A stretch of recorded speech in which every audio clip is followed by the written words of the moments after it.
राज्यात महानगरपालिका निवडणुकांचा रणसंग्राम 29 महानगरपालिकांसाठी उद्या मतदान होणार। 15,000हून अधिक उमेदवार रिंगणात, तर मतदानासाठी साहित्य घेऊन जाण्यासाठी कर्मचारी साहित्य केंद्रावर। मुंबईत सत्तेची महाल लढत 227 प्रभागामधून सर्वाधिक 1,700 उमेदवार रिंगणामध्ये, तर इचलकरंजी आणि जालन्यामध्ये पहिल्यांदाच लोकशाहीचा उत्सव। 65 जागांसाठी मतदान, 230 उमेदवारांमध्ये लढत।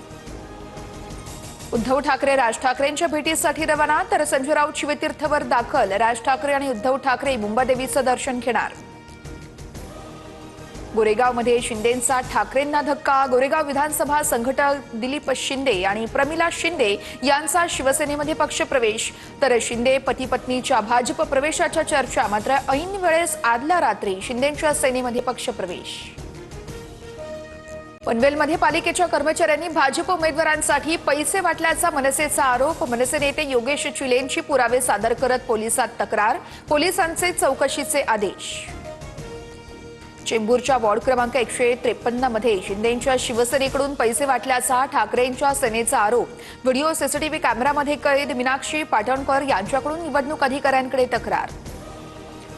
वसई फाटा परिसरामध्ये पैसे वाटपाच्या संशयावरून भाजप सेना युती आणि बविया मनसेच्या कार्यकर्त्यांचा राडा। बविया आणि मनसे कार्यकर्त्यांनी पैसे घेऊन जाणाऱ्या कार्यकर्त्याला अडवलं।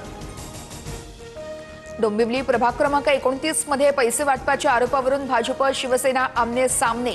हाणामारीमध्ये 4 जण जखमी। शिवसेनेच्या 2 पदाधिकाऱ्यांसह 5 जणांवर गुन्हा दाखल।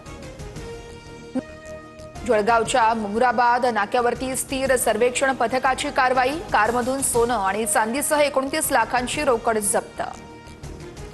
काँग्रेसने दिया धोका। नागपूरमध्ये रात्री काँग्रेसच्या विरोधातले पोस्टर्स। भाजपचे लोक पोस्टर आडून पैसे वाटप करत असल्याचा काँग्रेसचा आरोप, तर भाजपचे स्थानिक नेते अजय पाटील यांनी काँग्रेसचे आरोप फेटाळले।